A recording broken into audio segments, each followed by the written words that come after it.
మనకి పైనుండి సహాయము రావాలి, పైనుండి కార్యాలు జరగాలి. మనకు అనుగ్రహం ఇచ్చేవాడు పైన ఉన్నాడు. ఆయన అనుగ్రహించాడనుకో, ఇక్కడి మనుషులు మన కాళ్ళ దగ్గరికి వస్తారు. మనం ఎవడి కాళ్ళ దగ్గరికి వెళ్ళాల్సిన అవసరం లేదు, వారినే మన పాదాల దగ్గరికి నా దేవుడు రప్పిస్తాడు. కాబట్టి ఫస్ట్ పాయింట్ అయిపోయింది. పైనుండి దేవుడు అనుగ్రహించేటువంటి అనుగ్రహం కోసం కాచుకోండి, దేవుణ్ణి వేడుకోండి. నీ కుటుంబంలో వ్యక్తులకు బాగలేదా? నీ శరీరంలో బలహీనత, నీ కుటుంబంలో పరిస్థితులు తారుమారుగా ఉన్నాయా?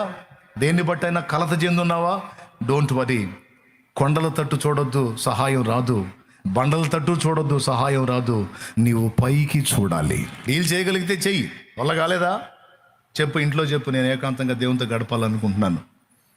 కొన్ని రోజులు, ఒక 3 రోజులు నేను ఈ సమస్య కొలిక నా దేవుడు తెచ్చిన దాకా నేను ప్రార్థనలో కూర్చుంటాను. నన్ను డిస్టర్బ్ చేయొద్దని పోయి కూర్చో. బైబిల్ చేత పట్టుకోపో.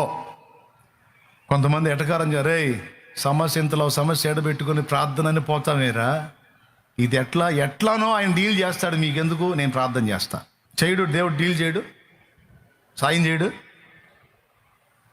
అది ఏదన్నా కానీ, అమ్మా తిరిగి తిరిగి ఇసుగుపడుతుందమ్మా, జాబ్ రావట్లేదమ్మా, రే భయపడవాకో, నేను కూర్చుంటా ప్రార్థనలో, నా తండ్రికి మొరపెడతాను. మనుషులు దయ కోసం తిరుగుతున్నావు, మనుషులు దయ చూపర్రా. మన ముఖాలు చూస్తే మనుషులకు అసహ్యం, మన ముఖం చూస్తే దయ పుట్టాలంటే దేవుడు పుట్టించాలరా.